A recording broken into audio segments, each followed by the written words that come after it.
ഉം, ഇന്ത്യയിൽ നടന്ന ആദ്യ ഖോ-ഖോ ലോകകപ്പിന്റെ ചാമ്പ്യന്മാർ ആരാണ്? ഇന്ത്യയിൽ നടന്ന ആദ്യ ഖോ-ഖോ ലോകകപ്പിൽ ഇന്ത്യൻ പുരുഷ വനിതാ ടീമുകൾ നേപ്പാളിനെ പരാജയപ്പെടുത്തി കിരീടം നേടി.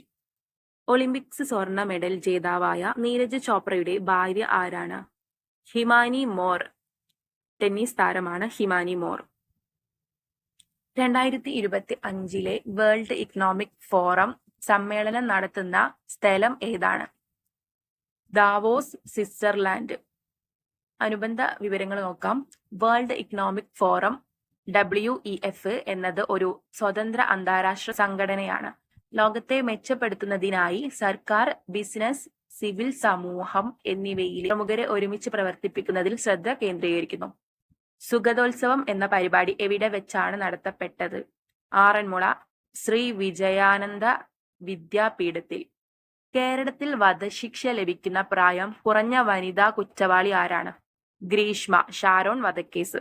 കേരളത്തിലെ ദുരന്ത നിവാരണ അതോറിറ്റിയുടെ പുതിയ മുന്നറിയിപ്പ് സംവിധാനത്തിന്റെ പേരെന്താണ്? കവചം. കേരളത്തിലെ ദുരന്ത മേഖലയിൽ അപായ സൂചന നൽകുന്നതിനായി സംസ്ഥാന ദുരന്ത നിവാരണ അതോറിറ്റിയുടെ കീഴിൽ കവചം പദ്ധതിയുടെ ഭാഗമായ സൈറണുകൾ വിവിധ ശബ്ദങ്ങളിലായി മുന്നറിയിപ്പ് നൽകും. കടലോരം തീവ്രമഴ, കാറ്റ്, ചൂട് എന്നിവയുടെ തീവ്രതയ്ക്കനുസരിച്ച് നിറങ്ങൾ പ്രകാശിപ്പിച്ച് വ്യത്യസ്ത ശബ്ദങ്ങളിൽ മുന്നറിയിപ്പ് നൽകും. 2025 ജനുവരിയിൽ നിയമിതനായ പുതിയ CRPF മേധാവി ആരാണ്? GP സിംഗ്.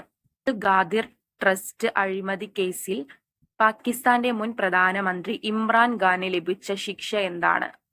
14 വർഷം തടവ്.